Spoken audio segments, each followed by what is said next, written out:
Measuring yourself is easy in some respects, like your age, your height, your weight, but not so easy in others, like your character, integrity, and maturity. But those are the real measurements we should be focusing on. Your quantitative info doesn't define who you are, it's your qualitative info that does. But growth doesn't just happen. It takes intentional accountability on your part. So welcome to the Measuring Post, a place where we can learn and grow together. Hello and welcome to another edition of the Measuring Post. My name is Joe Massa. I am the host of the Measuring Post, and today I have a very special guest, a financial advisor, because of course taking care of yourself and being better and learning and growing also means learning how to do that financially. So today I'm bringing on author who's also been featured on USA Today, Michael Sakraida. How are you, sir? I'm doing great, thank you. Yourself?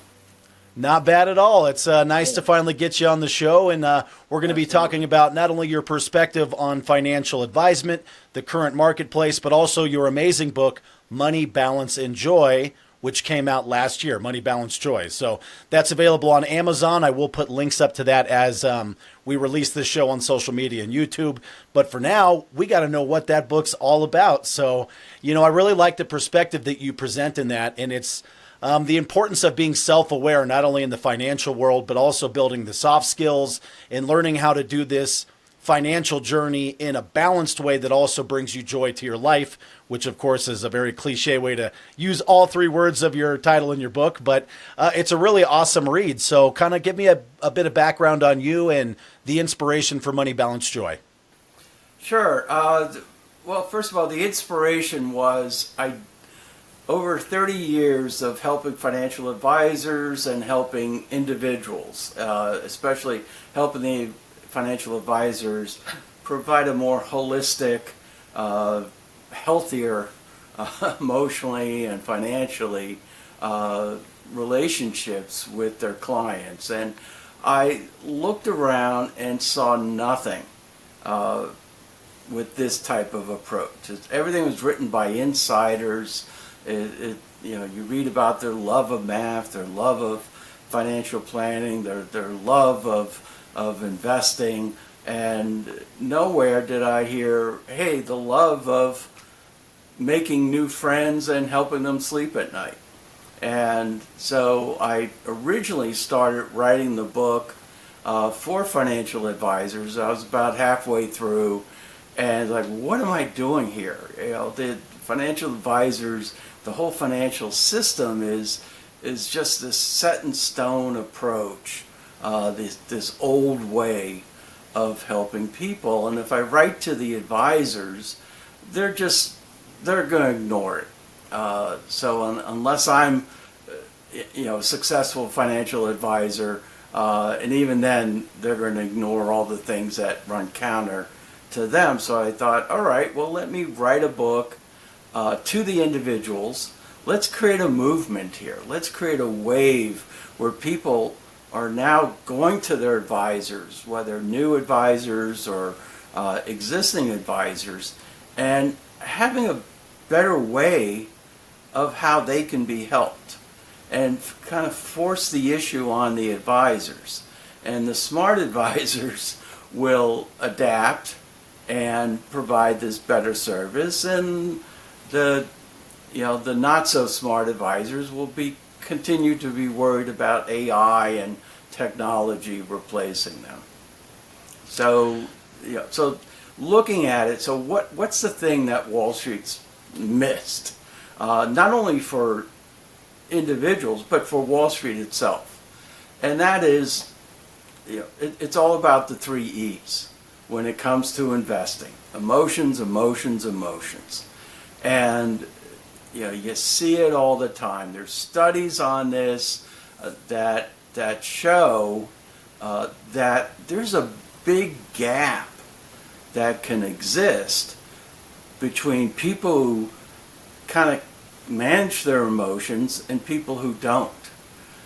Because what happens is, if you, including Wall Street people, if you don't manage, kind of sideline your destructive emotions and leverage your positive emotions, you're going to buy high, as they say, and sell low. And you're going to be probably too conservative and pay a comfort tax.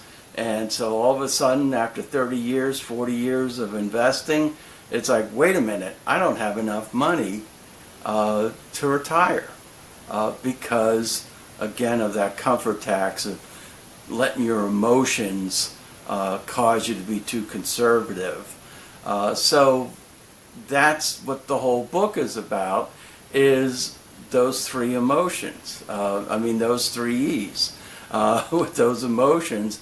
So, kind of, as you said, touched upon the self-awareness, the ability to guide a financial advisor, but the book itself is a journey, and it was designed not to be entertainment. There's so many self-help books or books on what you should do that are just entertainment. They toss out great ideas and people are like, oh, that's really good, and then never do anything about it.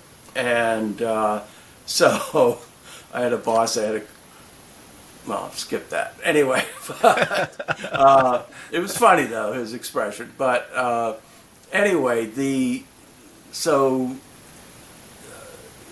with that, I put in, this journey with, questions or, little, not tutorials, but questions at the end of each chapter to help you better understand yourself, better understand how you've been reacting to different stimuli, if you will, with the markets and things around you, and how you've been in terms of really, managing your wealth and or managing your wealth advisor. And so it's not a do-it-yourself book, because when it's about emotions, you can't do it yourself. I mean, we all have seen or heard of psychiatrists and therapists and psychologists, and what do they try to heal themselves? No, they go to other therapists, psychiatrists, psychologists. And so this is to help the person again have these epiphanies.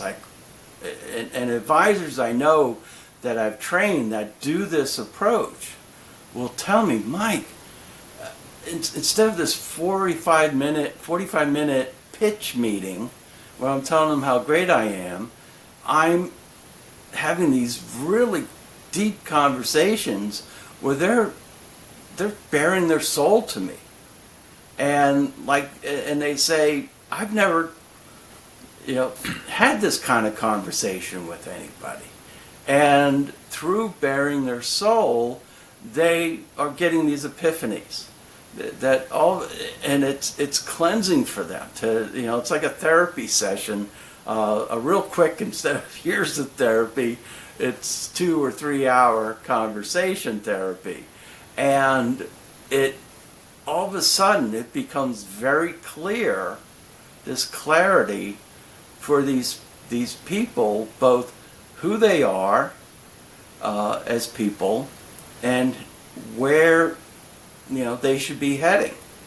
And so that's kind of the goal here, and trying to help people do it, to do this change in as efficient and successful way as possible.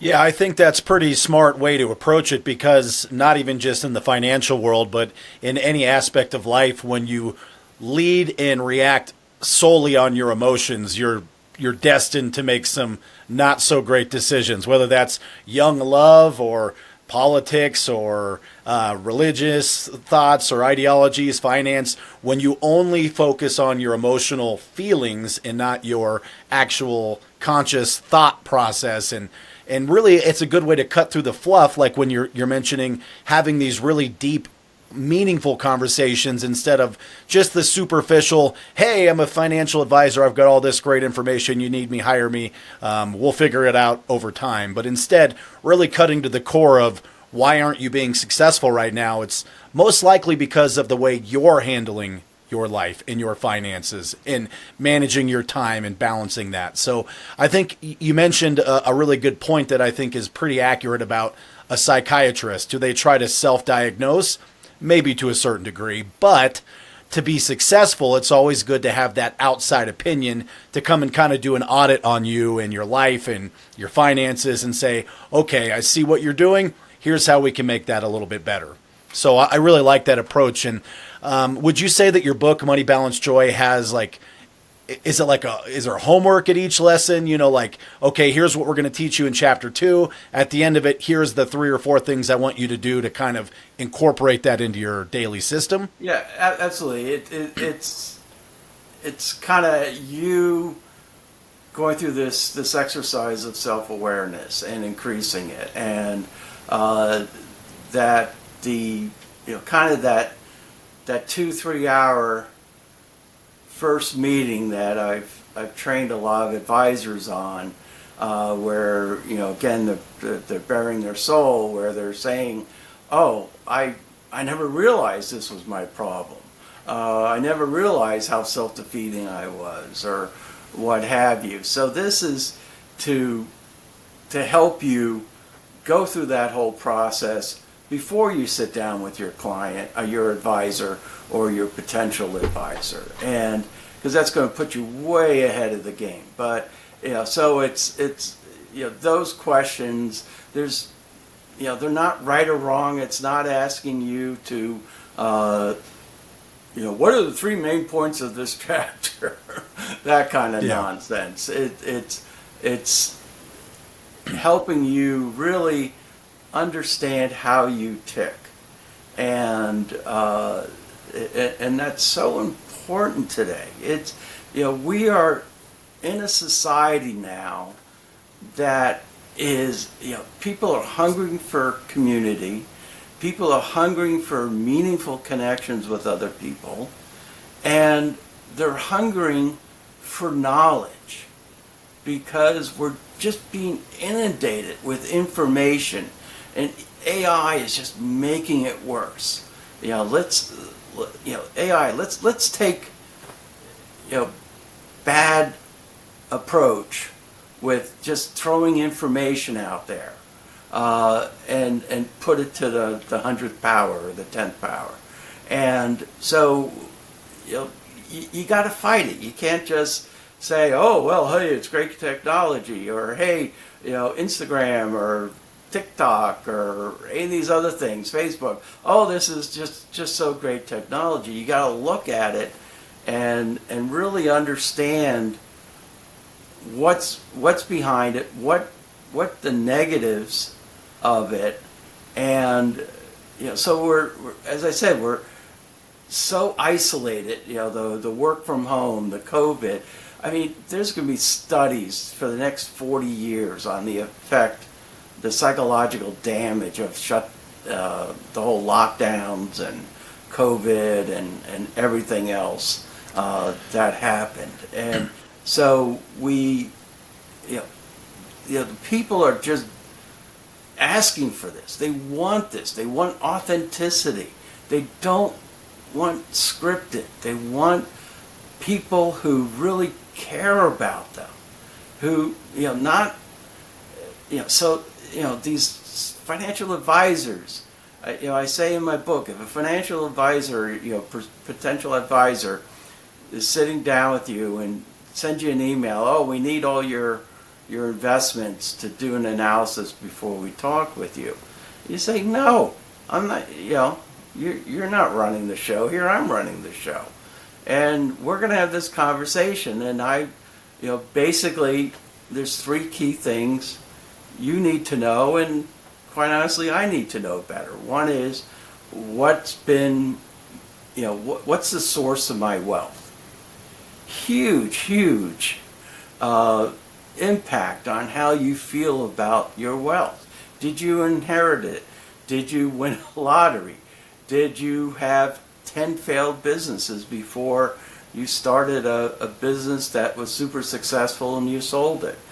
Do you still own the business? I mean, there's all these things, and I've had advisors yell at me, what does the source of their wealth have to do with anything with the financial plan I put together? It's like, clearly, you don't know your value. And so that's the first. Second thing is, what are your goals?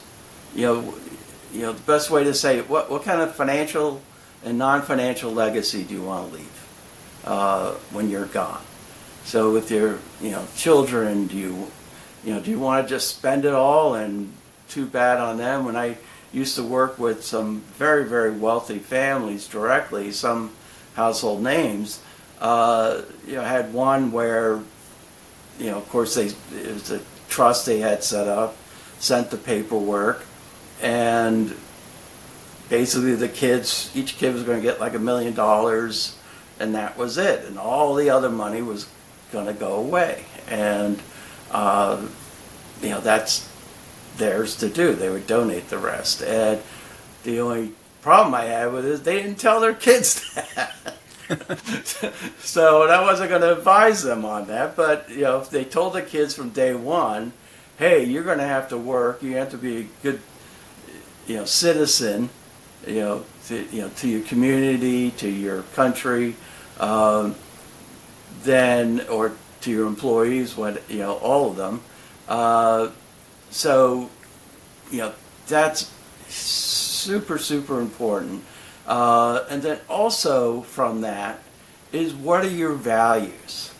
Now, here's a trick that I discovered years ago, and there's actually been at least one academic study on this.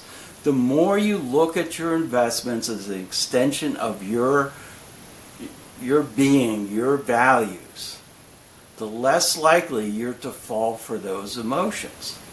So when the markets are an all-time high and everyone's confusing the high market for brains, you're not going to fall for that and all of a sudden increase the risk of your portfolio at the very time where the odds are it's going to go down 20% versus go up 20%. And then the same thing with, if the market's gone down 20% and every fiber in your body is telling you, oh, I should sell, the bombs are going off, I'm just going to jump in the bomb shelter. That if now you're looking at this as, no, this isn't just a jumble of investments, this is me. This is, my legacy. And look at the legacies of universities and endowments. They have such a long-term view that they don't care. They care, but they're not going to, all of a sudden sell and sit on the sidelines. They are instead saying, all right, we're going to ride this out because this is who we are. This is our goals with that. And then the third thing you really want to have with that advisor is, what's your experience with Wall Street? Do you have any? A lot of people, they are looking to find an advisor, and because they sold a business, they had some kind of windfall. They flipped a few homes, all of a sudden now they have $1 million or $2 million, what have you. So what's your experience with Wall Street? Kind of what's worked well for you, what's confused you, what's frustrated you? Now this is all really important. So one of the things, the other secret, besides, viewing it as an extension of you versus just a jumble of investments, is to avoid the comfort tax. Now you have these financial advisors. Oh, I'm so great. I have these investment managers. And these investment managers, they're the best. And, they're in the top quartile. They're in the top decile. And the thing with those, they're looking at it, and it's like, what's the most you can get if your advisor is truly this great investor? And I would argue you don't want your advisor as your investor, but or any outside advisor, maybe at most 1 percentage point on a consistent basis, half a percentage point. But if you look at the comfort tax, and I did this study with some data, over 30 years of data provided to me, that most people that do these risk tolerance surveys, advisors, it's a CYA thing, folks, and most people come out conservative or moderate. So they put them in there, they set it, they forget it, and all of a sudden now, it's 30 years later, 40 years later, and they could have made 30%, 60% more if they were more aggressive, if they went out on that risk tolerance continuum. And now that, you have to be a talented advisor to help your clients go out on the risk tolerance continuum, but the added value is so much more than being in the top mutual fund, being with the top ETF, being with any of that. And so you got to really look at that. And all this is stuff that I haven't been hearing anywhere, and from advisors. It's all about come bask in my brilliance. I have this, I have that, and it's different information. Fiduciaries are the only way to go. Fiduciaries, anybody that's not a fiduciary is garbage. And, all these things you hear. And, Bernie Madoff was a fiduciary. So there you go. There's always examples, yeah, and that's a ton of great information, and I want to backtrack and go through a few of those topics just because they're interesting to me. Obviously, the AI is one of those things that is booming in all industries, certainly financial, and it's kind of like a shiny object syndrome where you're trying to figure out how to plan your finances or really anything in the business world, and then anytime you do a Google search, the first 30 options are AI generated, and then you go down these rabbit holes learning about the each platform, each product, and it's almost like this analysis paralysis where it's like I don't even know how to begin to address any of these because they all look amazing on their little websites and on their papers, and I would imagine that's very similar to financial advisors. They all can put themselves in really good light and look really strong and like this is the guy for you or gal for you, and without having that holistic conversation about what you talked about, all these different angles that need to be addressed and understood by the advisor to really understand who I am as a core individual, but how am I going to have a successful financial future plan if I don't even understand who I am right now in this current moment?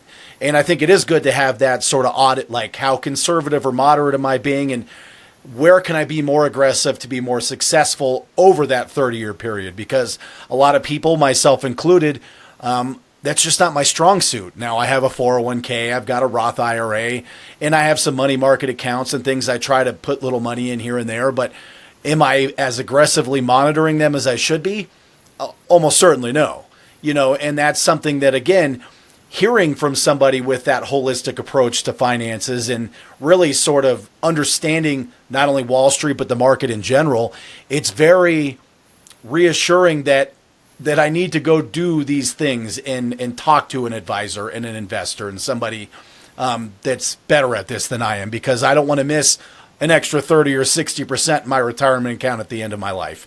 So that's obviously something that needs to be addressed. Yeah, exactly. And it's AI, a while ago they had what was called robo-advisor. So it was a pre-AI version of having a financial advisor, because some tech person in his or her brilliance thought, this is great. Let's just have this thing where you plug in information about yourself, and this algorithm is going to spit out, this is what you should do. This is how much you have in stocks, how much in bonds, everything else, how much you should be saving, what have you. And completely missing the point of the value of actually working with a human being. And I remember all the advisors panicking about robo-advisors. Oh, this is the end of my business.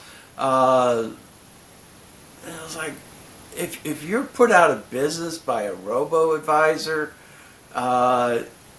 you're not doing your clients any service. You're not really adding any value. And what happened, the robo-advisors weren't getting individuals. And so they had to pivot, a new term, or recent term, and go and sell to advisors so that, this will help you do less non-client facing activity. Because there's studies that show that the more client-facing activity an advisor has, the happier their clients are, and the happier and wealthier the advisors are. And so now I look at AI. It's just again the same bad idea, but now to the 10th or 100th power. And there's just so much, nonsense, crap, whatever word you want to use, from AI. I'm on LinkedIn, and now and then I get asked to be an expert on some topic. And so usually they're good. And they kind of have the kind of good guides. And recently I got one. I was like, this thing is horrible. Like, who put this together? And I even kind of ripped into it, like, you asked about my professional opinion, and I'll tell you, this is, there is such thing as a stupid question. And so then I reread it. Then it's like I get a thing after. So what'd you think of our new AI generated thing? And it's like, no surprise. It's kind of like, I saw something recently, an actor, producer, Gordon something Hewitt or something, and he was talking about that. He says, creativity, art, you can't define it. So, working with an individual, one-on-one, helping people with their emotions is as much an art as it is a science. And if you don't believe that, then I don't know what to say. But now, if it's mostly an art, if you're a psychologist, yes, all the knowledge part, that's your learner's permit. I remember when I was graduating from college, and one of the business people at our beach club, like, say, congratulations. So just know that all you have is a learner's permit, and you're not ready for being a race car driver, and so you have these learner's permits, but now the art part comes in. How you communicate people, your facial expressions, everything, pacing, the cadence even of your speaking. All this has a huge impact. Active listening.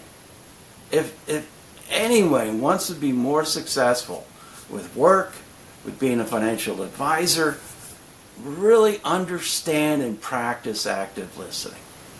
It's going to open up so many opportunities. It's going to make you more likable with coworkers, with bosses, with clients, and it's going to help you be more successful. Because right now everyone is listening to respond, not listening to understand. And active listening helps you because you know, it's the old thing, oh, you got two ears, one mouth. Well, if you know, even if you're doing 95% listening, if you're not having the right kind of attitude, perception of what I'm supposed to be doing with this information, then, you know, so what? And we see this all the time with people. So it's, you know, again, it's this undefinable art. And I mean, I can't tell you how many different new styles of painting, new styles of music, even in classical music, I forget the artist, the composer, where there was like a near riot because a composition that he wrote. And you look at it today like, well, I don't get it. How can there be a riot? It's beautiful music. And so you have this stuff that wherever it comes from, and when you do that, then, you know, look at it that way rather with this art. How can AI replace human thought? How can AI replace creativity? You know, I did this Yeah, thing. it just seems like that's being kind of forced down our throats right now, but it should be used as a tool, not a replacement. I wholeheartedly agree with that. One other thing I thought you mentioned that I want to get into a little bit on, like the lockdown, the COVID lockdown and the isolation. So you have this philosophy that don't let any crisis go to waste. You know, there is a silver lining to crisis. So, like, how would that apply to something like the lockdown where people were isolated? And is there a financial win that can come from that sort of, activity? Let's look at inflation, something we're experiencing right now. Is it okay if I do it for inflation? Oh, sure, absolutely. Yeah. So let's look at inflation. Very, very interesting. Just saw some stats that, last month, these stats came out. The United States was the only country where, fear of inflation as the number one response, that fear of inflation increased. All the other countries went down. So it was like 41%. That's the number one problem that Americans have. Now, then the same company did a study and said that with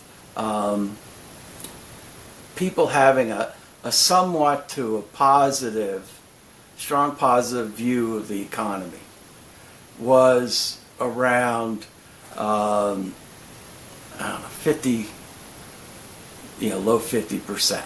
And so we're in this tale of two cities now. And so you have, essentially half the population that's suffering from this. Why? Because they don't have the extra income. They're not able to do a side hack. They're not able to just work harder and make more money. They're at a company that they get 3% raises a year, maybe 5% if they're really behaved. And that's what companies want you to be, is behave. So they now, we went from 40% of the population living paycheck to paycheck to 70%. And that's a huge crisis. You would never know about it. You see anything in financial media? Do you see anything with all these pundits and experts and TikTokers and everything else? No. And so let's look at it now. Kind of the same thing. Winston Churchill with World War II. Never let a good crisis go to waste. Don't just sit there wringing your hands like, oh, Hitler's coming.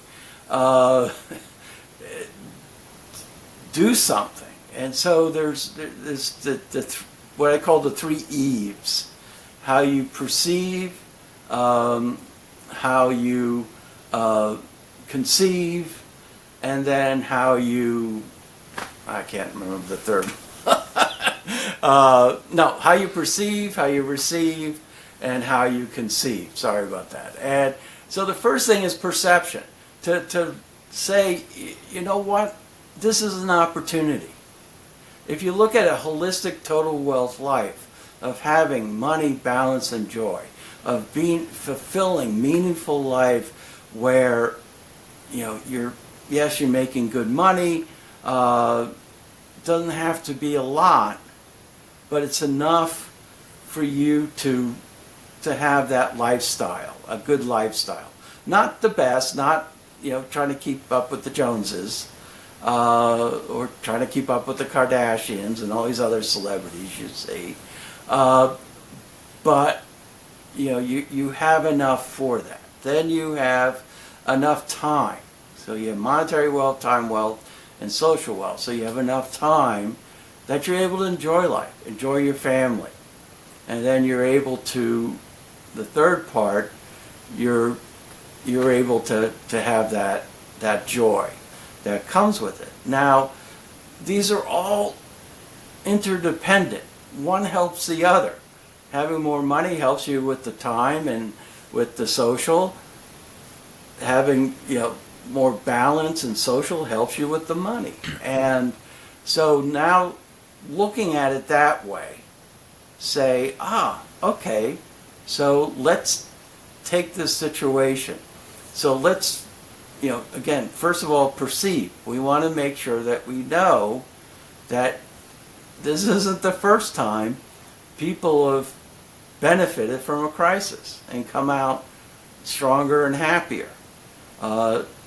Then the conceive part. So how do I do that?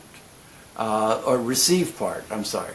So the receive part is taking in all this knowledge that's out there. All this, what do? You look at your expenditures. A lot of people spending tons of money without thinking of how much they're spending on it for subscription services, for phones, for vacations. And do you really need to go into debt to go to Disney World? Well, if you're a wealthy person, you're not going to go into debt. But when, I don't know what it was, 60% of people went into debt to go to Disney World and Disneyland this year, you want to say, no, I could do something local. I could do something that's not as expensive, go camping, do stuff, have these great family experiences or couples experiences without having to spend a lot of money. Or saving for years for that great vacation and sacrificing everything. Just, say, hey, I can't do the great vacation, but I could do, equally great, cheaper vacation. So, kind of receive all those ideas on how to do it, and then conceive is, okay, here's, let me implement. Let me go through everything. Do I have an attic full of things that, I could sell online and make $1,000 or a few $100s? Do I have a storage unit that I'm spending $100, $200, $300 a month that I could just sell all that stuff or get rid of all that stuff for free, and I'm saving hundreds of dollars a month?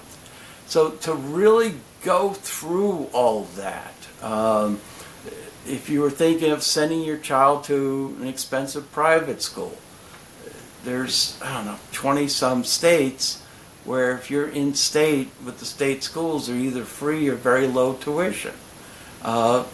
Send your kids to Canada. That's cheaper too. They have excellent colleges, well, mostly universities. They have excellent universities up there, and they're far cheaper. I know people have done that, and their kids saved a fortune. So there's, just things you can do today. Now, there's things that are longer term for that. So, learn from this so that, say, 5 years from now, you're doing really well and making good money. You got some good raises, change job. Oh, that's the other thing, consider changing jobs. Best way to get a 50% pay raise. Or 60%. Go somewhere else. Yeah, absolutely. I know somebody did great work, a relative, she did great work. It was all remote, and they kept having her do more and more stuff, and she got great experience with that, and then went someplace, got a 50% raise. And boom, done, gone. And so, there's all these things you can do, but then long term, so it's 5 years from now, and kind of you've caught up with the increase in inflation, which for some people it will take 4 or 5 years. And now you're doing well. Well, you think twice before you buy that big fancy house as soon as you got a new job with a raise. Or, you got that bonus and you spend most of it on fun instead of putting a good portion away in investments. And, the greatest generation, my parents' generation, they were Depression babies. And, I grew up in a very wealthy community, and they always lived beneath their means. Every one of them. They might have a beautiful sailboat, but, they could have had, a 200-foot instead of a 100-foot sailboat. They had nice houses, but they could have had, a mansion. And it's kind of getting people to use this right now, inflation, both today, things you can do immediately, and isn't it great? You say, okay, I can't spend a ton of money going out to fancy restaurants, so you know what? Let's take turns with the neighbors or with friends, and have potluck dinners. And now you're sitting around, you're talking, you're joking. It's not, an hour and a half at a restaurant with people. It's now a whole evening. And the stories that come out of that and the memories that come out of that. So that's what I'm saying. There's cheaper things that give you more memories, give yourself a more fulfilling and meaningful life. Yeah, I find those experiences more enjoyable personally. I would much rather go hang out at a friend's house or a family member's house and barbecue and spend a fraction of the price but get more time and memories. And, I think just kind of listening to what you're talking about, using an experience like inflation right now, or the COVID, or any other economic or social sort of crises that are happening, they kind of can help us become less complacent. Even including with your job. Like, it's really easy to just keep paying Netflix and Hulu and Disney Plus and stay at your same mediocre job because I don't have to do anything. I'm already doing that. So, but using these social cues of saying, hey, my money's not going as far as it used to. Okay, what can I do? Well, I can not go on big vacations. I can eat out less. I can get a better job. It's going to force you to maybe take an internal look at what you're doing currently, that you can change even little tiny dynamics that can have a pretty substantial effect on your, not only your monetary situation, but your enjoyment and your time. Because I think we always get caught up in this rat race of money, money, money, money, always the mighty green dollar we're chasing. But the most important resource and asset we have is time.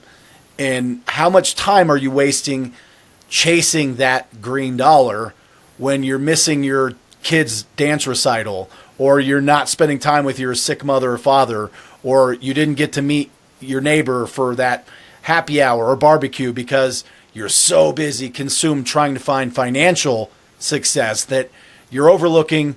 What I really like most about your book is the balance. Where's your time money balance come in? Where's the scale? When does it tip past the point where it's not worth it anymore? And I think, looking at some of these external crises, they can help you find really that balance and where you need to focus your time and energy.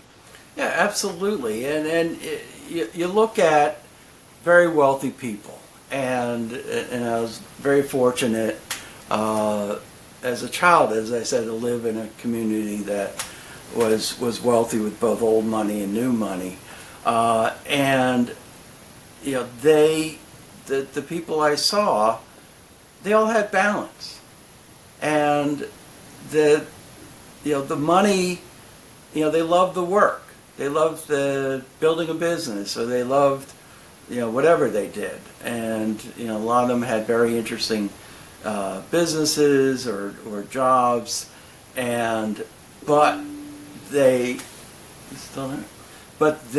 still found the time for family, found time, and as I said before, if you look at really successful people, where prospects, friends, everyone wants to be around. You look at most of these billionaires. They were not driven by money. They were driven by, I want to change the world. I want to help people. I want to do things, and that's what they focused on. And it just so happens if you're able to do that, you're going to make money. But it's not just that kind of money.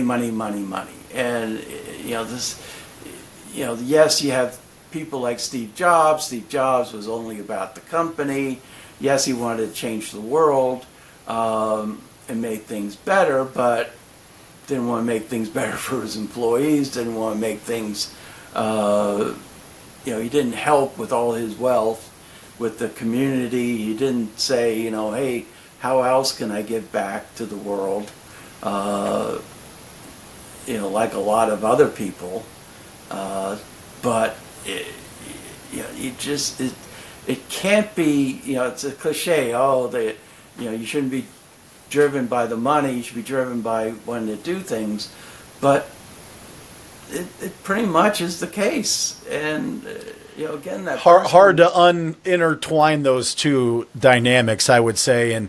But even looking at a guy like Warren Buffett, CEO of Berkshire Hathaway, he lives in the same house he had since 1953, a little brick house. And a guy like Elon Musk, the richest man on planet Earth, he doesn't even own a house, lives in and out of hotels. I mean, and he's out there anyways, because the guy works 75 hours a day, it seems like. He's always doing something and runs 90 billion companies. But you look at someone like that with just unlimited power and money, and he's still out there trying to give to the world and give free internet to places that are disparaged. And so, yeah, the money has to be there to give that sort of amount to the world, or like to have that much of an effect on the world.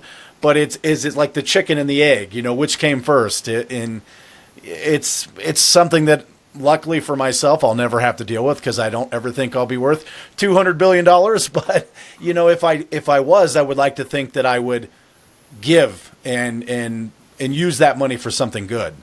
Yeah, but even the sense of community, and you don't have to be rich. And, okay, when I make my fortune, then I'll donate money. That's really transactional. You don't feel part of a community because you're giving $500,000 or $1 million to them on up. But if you're involved with that community, and you have what's his name, Gary Sinise, Lieutenant Dan, and I love used his story. his fame to help people. So he would go do USO tours with the band. Then he starts seeing all this stuff, hearing stories about different soldiers or ex-soldiers and the terrible lives that they had, which is one of the biggest crimes, is the suicide rate, the homelessness rate of our U.S. military.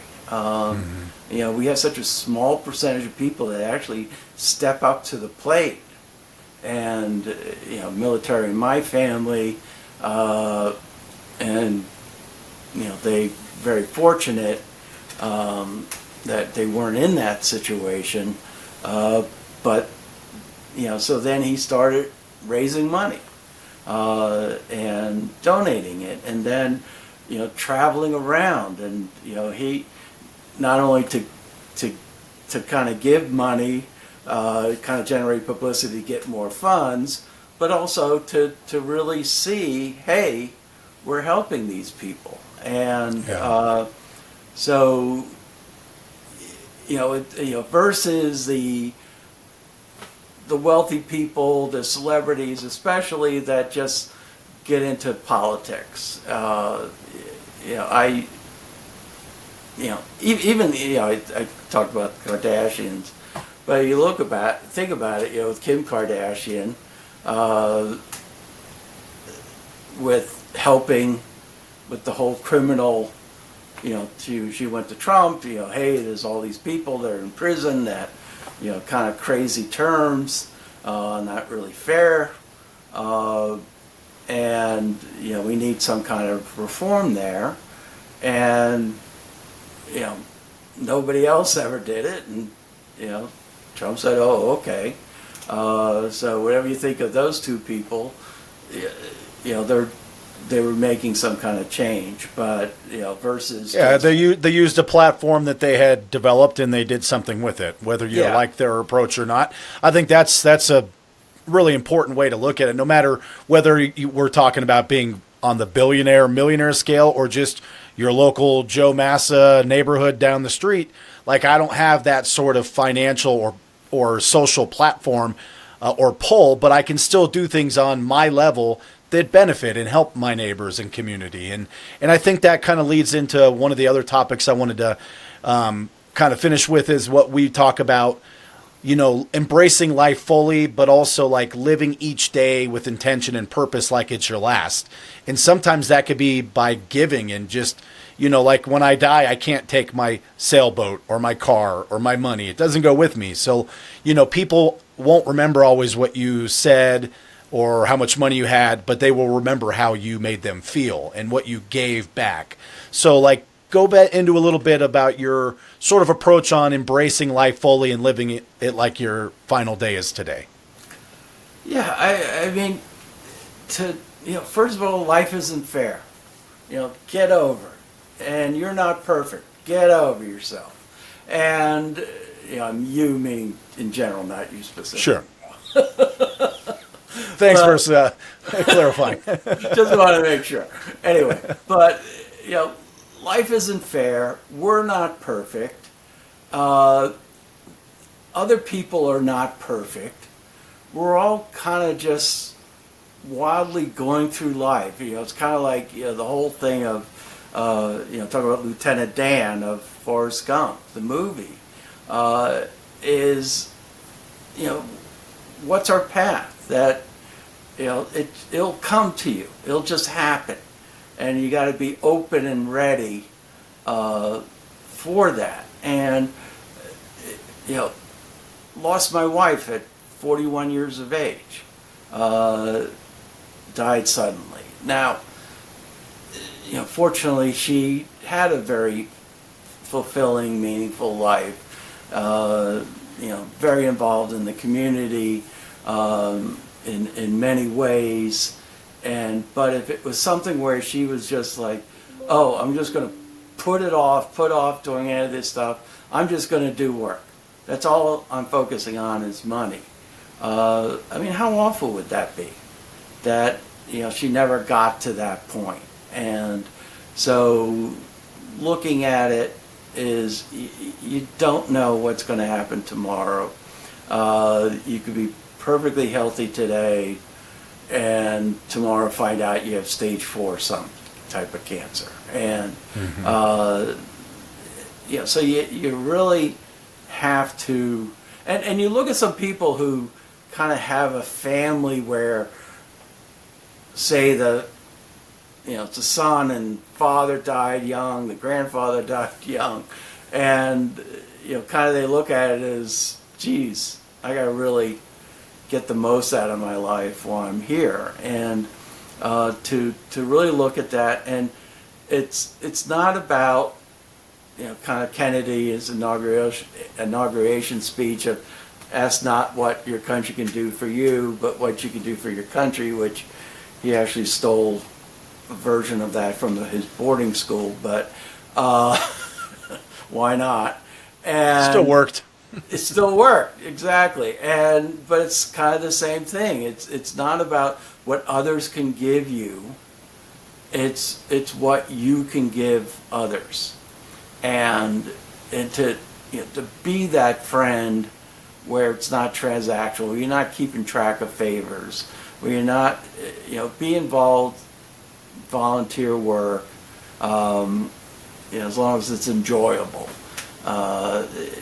Just go out of your way to start helping people. And if you help people, and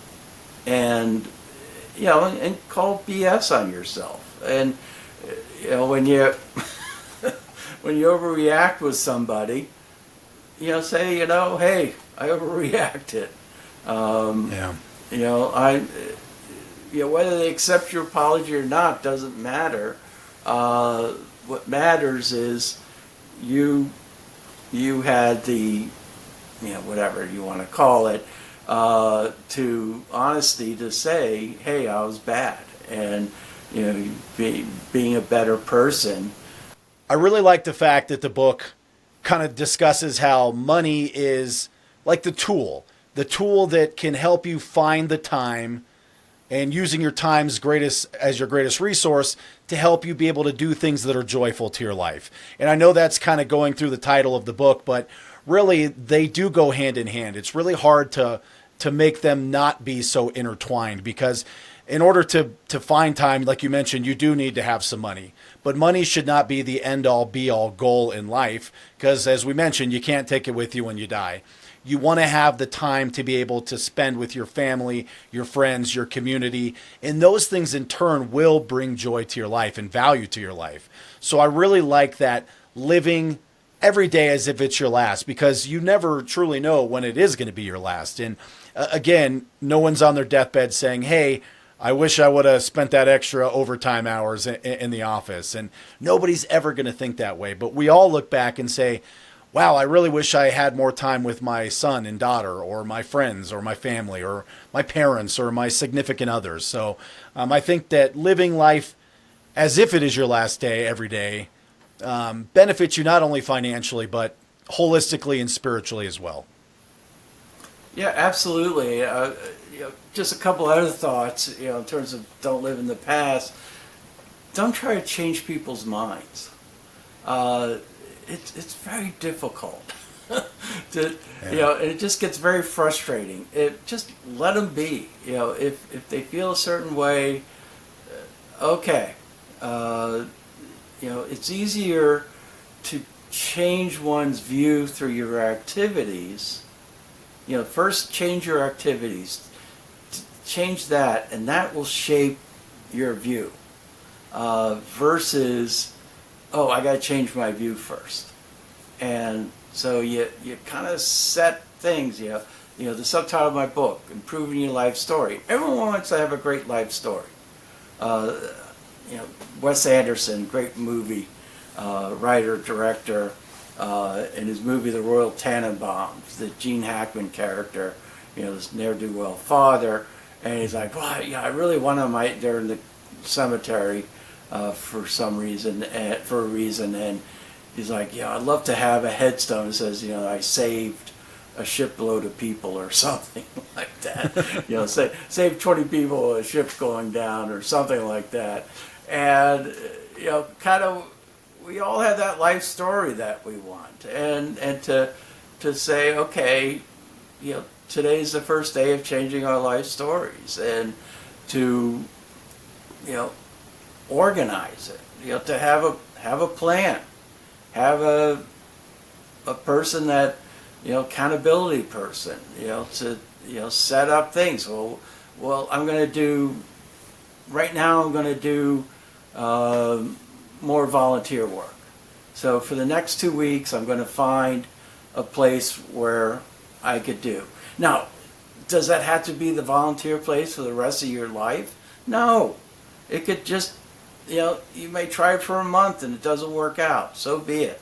Then it's easier to find another one. And, we always think, oh, this is something that's got to last forever. Just try it. And if it works out, great. So set that plan. Start that. Maybe grab a friend. You're having a conversation, and hey, you know what? I got to improve my life story. I want to do this. See how they react. Like they may say, yeah, I kind of been thinking the same thing, but didn't want to say it. Well, hey, let's be each other's accountability buddy, and maybe even do that volunteer work together. What have you? It's always easier when you have a plan, when you have timelines, when you have accountability, somebody to help you with that, to actually make that change. Yeah, and I think one thing you said earlier was, obviously you can't change people's minds, but we also can't change the past and what's already happened. Yeah. And I think there's a cool saying that kind of really sums that up. It's the best time to plant a tree was 20 years ago, but the next best time is tomorrow.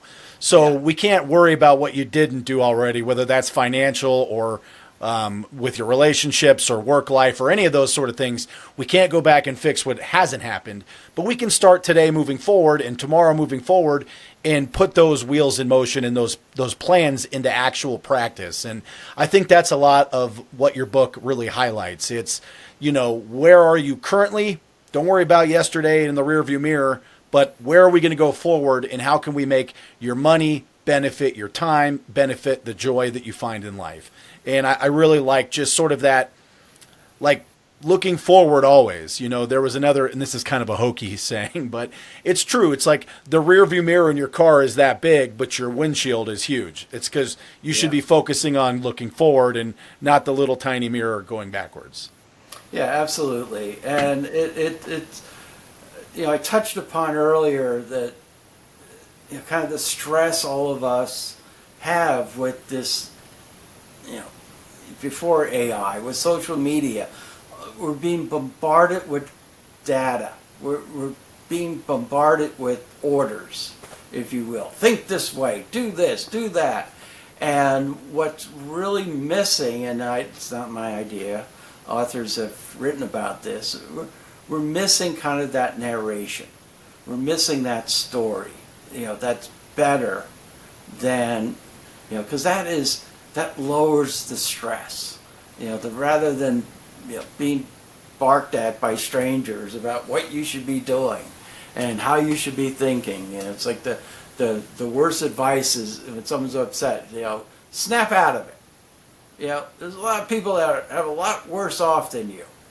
Rather than, knowing what you've been through, I could see why you'd be down. And, kind of what things are you doing? Guiding questions. What things are you doing to get out of that? Have you thought about maybe doing some volunteer work, what have you? But we need more of that, actual narration, stories, and that's why your podcast and other podcasts are fantastic, and why they're so popular. I mean, Joe Rogan, this person, that person, they make an absolute fortune because people are just gravitating to this rather than just being shouted at with what you should do, or how you should invest, or how you should live your life, and the kind of the quick tips. And yeah, I do postings on Instagram, but it's just to get people interested enough to buy the book, or interested enough to actually have the conversation with somebody. And so, thank you certainly for your podcast, because you're helping, in a large part, reduce the stress that people have when it comes to investing, because again, all this quick data that's being thrown at them. Yeah, and I appreciate you being a guest on the podcast. I find that podcasts in general, their viewers and listeners are typically much more engaging because they're deliberately choosing to tune into this content. The same way that you are when you read a book like Money, Balance, Joy. If I have to buy your book, wait for it to come, physically open it and read it and digest that content, I'm engaged in it. I wanted to choose to read this information. And I think that podcasts are very powerful that way for that exact reason. It's not like hopping in your car to go to the store and whatever's on FM radio is just what you're listening to. Like, you chose to tune in, download this content, and learn from it. And that makes this a powerful medium. But it only works if we got great guests like you to come on and also share information that maybe isn't so mainstream or easily readable on like a Google search. Like, I can't recreate your 30 plus years of experience in a 30-minute Google search. Now I can get a lot of content, but to be able to process that and to kind of dissect the information I'm reading and use it daily, that's a whole nother matter. So, I feel like we've just scratched the surface of what your book, Money, Balance, Joy, is all about. But I know for me, I have a copy of it, and I have began to read it. I have not finished it yet, just for full transparency. But I love the way it's designed. I like the content that I've read so far, and your willingness to share this and present these topics in a way that, even in a 1 hour long podcast, it definitely creates a lot of intrigue around the book, and also just the thought process of that holistic financial balance time sort of mantra that you're kind of putting out there in the financial world. So I really enjoyed the conversation with you today. Good. I enjoyed it. Definitely loved the questions you had, and the important things that you focused on. That shows me that you really understand this. Yeah, and your insight is certainly something that I will be promoting, because I think it's a really valuable topic that people need to understand better. And also, be smarter with your finances, but that comes from getting that full audit and having an accountability partner, and reading great books like Money, Balance, Joy that's available on Amazon. I will put links up to that. And really consider purchasing a copy and getting into the nitty-gritty of it, because don't be so bullheaded. My mom used to always tell me, because that's kind of my mantra myself, is bullheaded. Don't be so bullheaded that you think you know everything, that you can't learn more. And take somebody else's knowledge and experience and apply it to yourself, because it might save you a lot of time and headache trying to learn everything on your own. You don't always have to reinvent the wheel when you can read somebody that's already been down that path, and they can teach you things that are valuable and beneficial to your quality of life. And that's really what I'm picking up from Money, Balance, Joy. And obviously, this is the author of that book, Mr. Michael Sakraida. So, sir, I appreciate your time on the Measuring Post. Hopefully we can touch base in another episode in the near future, and I'll let you know after I've finished reading the book, and hopefully we got a lot of people out there joining the movement and learning the techniques of Money, Balance, Joy.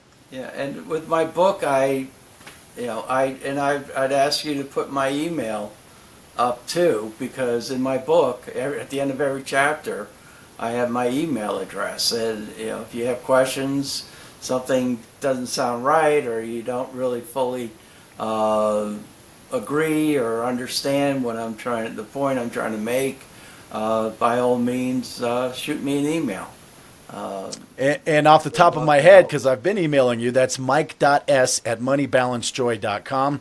But I will put that in the links. I'll also include your Instagram and links to the book where they can find that Amazon and other retailers for Money Balance Joy. But yeah, that's also refreshing because you don't always get access to the people that write things and host things. So just being available and open to hearing from, our listeners and your readers, I think is really cool in its own right. So again, thank you, Mike, and appreciate your time, sir, and can't wait to get into the rest of that book.